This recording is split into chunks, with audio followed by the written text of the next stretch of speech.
Hey everyone, welcome back to my channel. And today we're going to be making our sugar cookies. But since it is St. Patty's Day, or almost St. Patrick's Day, we got an Irish twist going on here. So I have some green food coloring and some different little green sprinkles that we're going to be using to decorate. And I'm also going to teach you how to make a royal icing. And we got my great Aunt Betty's sugar cookie recipe. No, it's not 100% what her recipe is because you can't get my family secret. It's a family secret. So let's begin.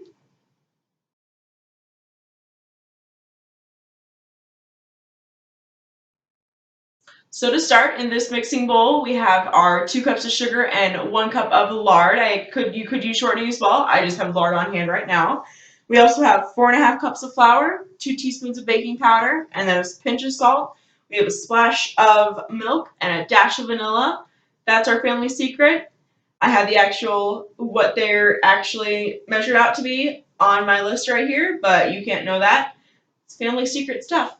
Secret family stuff. You can't know. So let's get to mixing.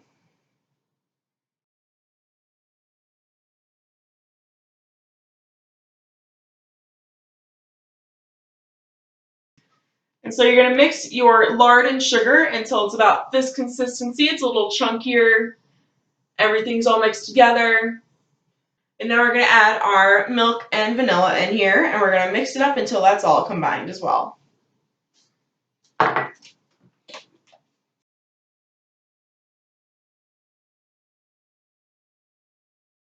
right. So now we have all that mixed together. We're going to add our 3 eggs. Why did I say 3 like that? It's 3 eggs, or this way, depending on where you're from. Our 3 eggs right here. We're just going to add them in and mix it up all again.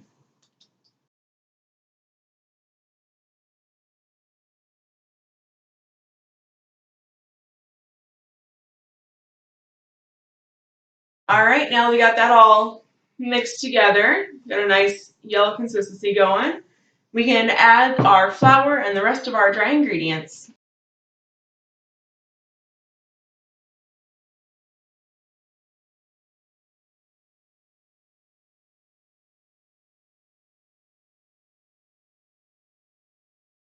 All right, so if your mixer is like mine and it only likes doing little thin batters like cupcake batter, cake batter, anything like that, it might get tired. No worries. We can just mix it together with our hands. I just added the rest of my flour and I've been mixing it together a little bit with the spatula, but it's not quite getting to where I need it to be, so I'm just going to get in there with my hands, get down and dirty.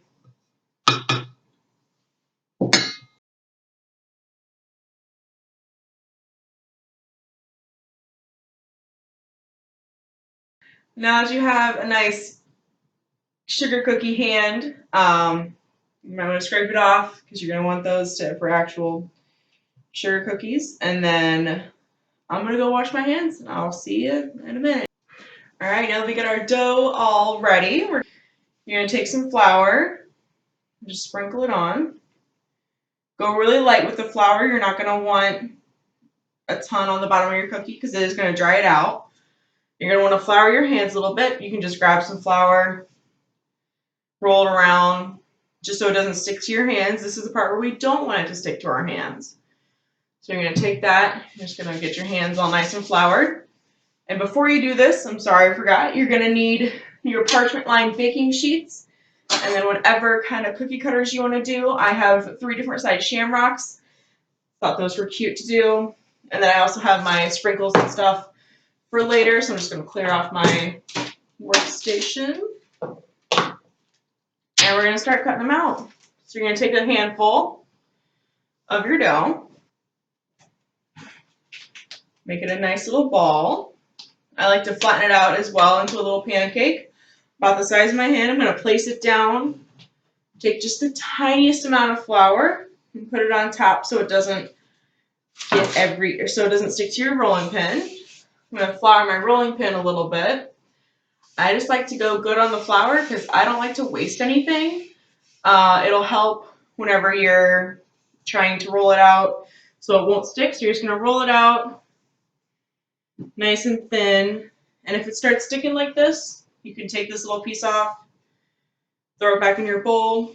And just make sure you flour as you go, because as the top expands, it is going to let more surface area through, and it will get sticky again. So just be careful about that. You're going to want to roll it sideways. You're going to want to roll it to be 1/8 of an inch. So right now, this is probably about good. And I just rolled it very gently. You don't have to be super hard with it, because you don't have to be super hard with it because this hasn't really been refrigerated yet, so it's still pretty soft and it's pretty warm in this room.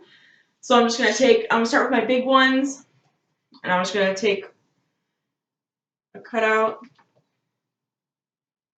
take as many as you can, and make sure when you're cutting cookies that you keep the cuts as close together as you can, so you don't have to keep re-rolling dough and rolling it out more times. It just saves you time and energy.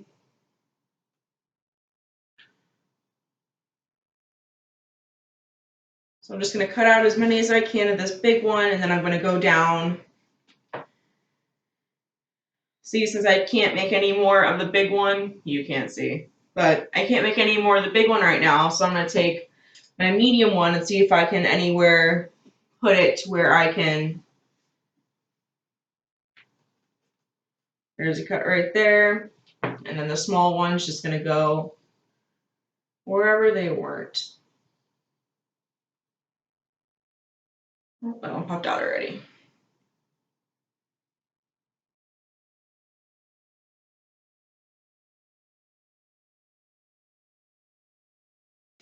Now that I've got all the cuts that I can get out of this one, I'm going to take a bench scraper. If you feel comfortable picking up these big ones with your bare hands, you can. I just don't feel comfortable doing that quite yet. And so I'm going to get these little scraps out of the way. Slide it under real gently.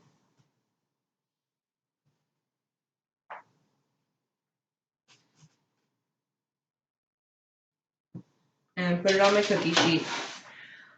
I would advise to put all of your big ones on one tray, all your medium ones on one tray, and all your little ones on one tray. Just so that they bake at the same time, because the little ones are going to bake a lot quicker than the big ones are. And if you put them on the same tray, you're going to have either done little ones and raw big ones, or burnt to the crisp little ones and perfectly done big ones. So just make sure you put them all on the separate trays. All right, and then once you get all of your good ones that you've cut out on the tray, you just take the scraps and mold them back together. I do like to grab sometimes a new batch of dough just so this one doesn't get too dry. So I'm going to get a new batch, just a little bit. It's about the same size as what I have right now, and I'm just going to mix those together. And then we're going to roll them out again. And you might be thinking, Liz, this is a lot of cookie dough. Why do you have so much cookie dough? Well, you see, my great Aunt Betty had 10 children. So this is enough cookie dough to make sugar cookies for 10 children. It's a lot. If you have kids, you know, they like to eat cookies all the time. Probably when I was a kid, if I could eat cookies anytime I wanted, I would. But my mom, wanted me to live a healthy life, blah, blah, blah, eat your veggies, whatever. But kids want cookies all the time. And so she made this much cookie dough because she had 10 children. So there's your story for the day. I'll see you after they get out of the oven. You're going to bake these actually in the oven at 350 degrees for, I would do 10 minutes if you have larger ones, and then 6 or 7 minutes if you have smaller ones. The 2 minutes is really going to make a big difference. I would advise if you can, just keep an eye on them. Set a timer, yes, but also just keep an eye on them. If you're in the kitchen, unload the dishwasher, do something else. But yeah, I'll see you whenever they get out of the oven. All right, now that we have our cookies taken out of the oven, we let them cool off completely, because even if we do them when they're remotely warm, all the icing's just going to fall off and it's not going to look good. It's just going to look like a big mess, a big green mess, because we're doing clovers. So We're gonna let those cool, and while those are cooling, we have a half a cup of egg whites. You can either do this with 2 or 3 actual eggs and just separate the whites away. I just bought egg whites from the store. Doesn't matter, they're all the same egg. And so we're gonna put them in our bowl, and then you're gonna whip them until they're frothy. They're gonna get a little bubbly, a little whiter, and I'll try and let you know, but it's a little hard to stop the mixture and then keep that the way it is. Egg whites are very sensitive. Make sure you don't have any fat in your bowl. Like, make sure they're nice and cleaned really well. So we're gonna froth them up, and I'm gonna try and get a good look for you for when they're gonna be at the right place before we add our powdered sugar. All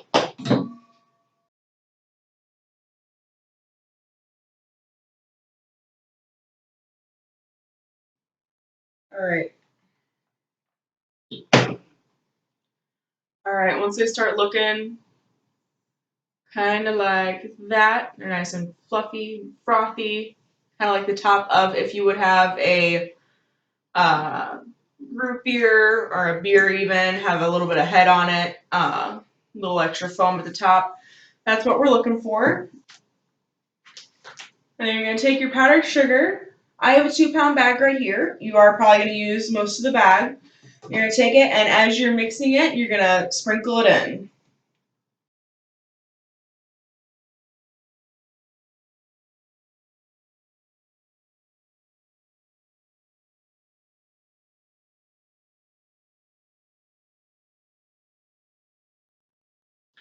And now that this has a nice peak on it as it comes up, and if you look in your bowl, if it's making a line and you can watch it keep that line, you're good to go. We are going to add a little bit of our pure vanilla extract, and then I always add a little bit of almond extract in any kind of icing that I make. It just adds a little bit of extra oomph to it, so I'm just going to add a little bit of that.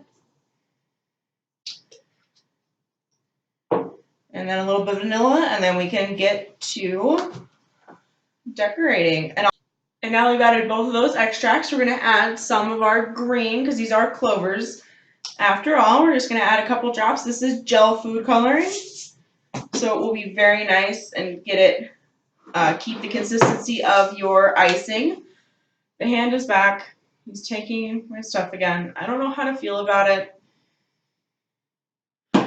I don't know, put this over here. You're on that side, put this over here. You can't take it that from over there.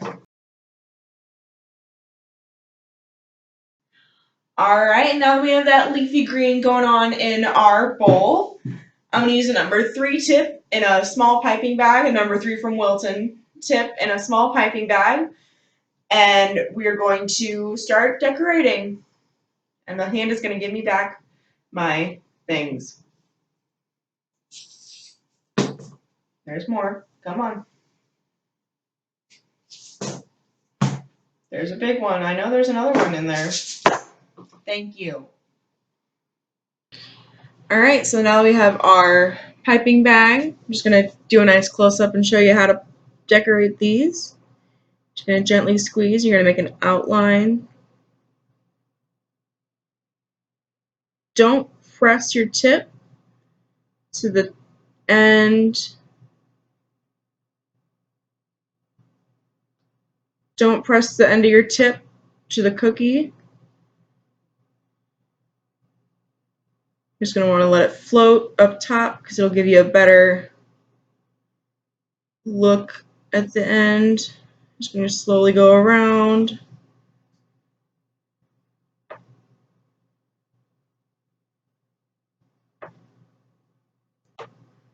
And there we go. We have one outlined. And you're just gonna squeeze real hard and flood it.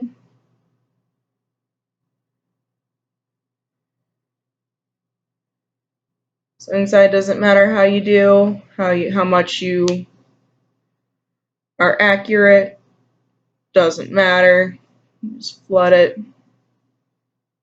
I like to take a little offset spatula and just smooth it all out.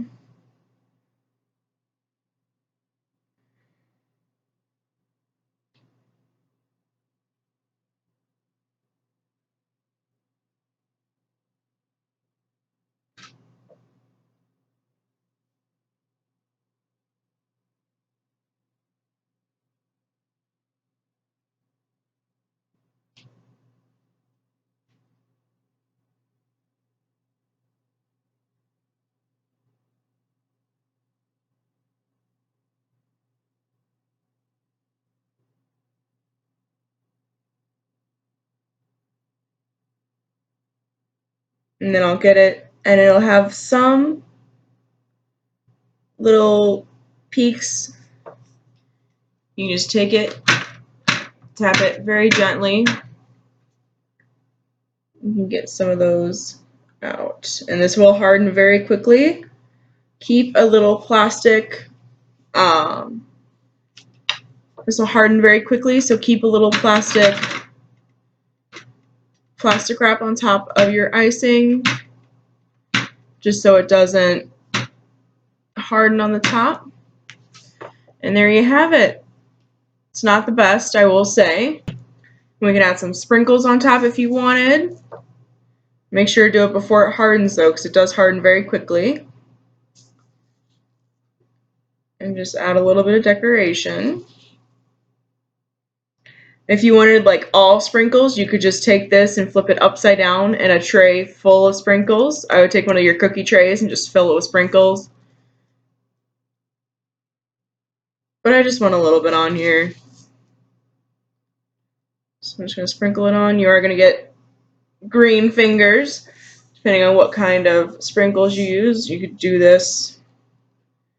Just put them in your hand and drop them out if you wanted, or if you wanted a more precise approach like I was doing.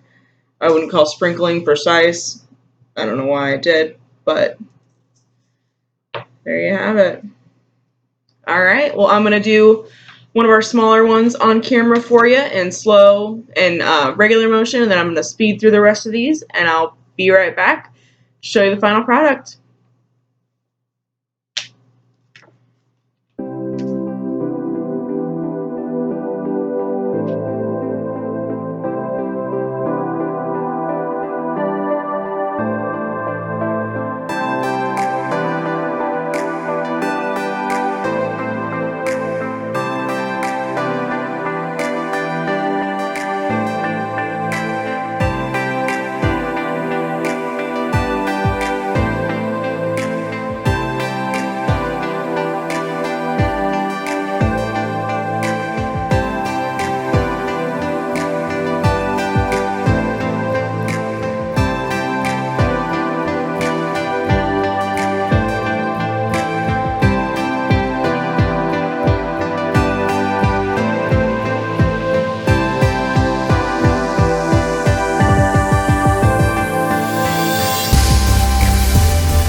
Alright, so now we have our nice platter of cookies all done up. I did leave a few plain just because some people don't like sprinkles, Dad, and some just like the way it looks. If you want me to make these for you, email me at lizmariecakes@gmail.com. I'd love to make these for you, or any of my other creations that I've done so far on this channel. Let me know. Leave a comment down below if you love this video. Leave a like as well. And subscribe. I'd love to reach 100 subscribers before, let's say, June. That'd be great. Maybe it's possible, maybe it's not. I don't know. I like to shoot high. But I'll see you guys next time. Bye. I was like, let's do that.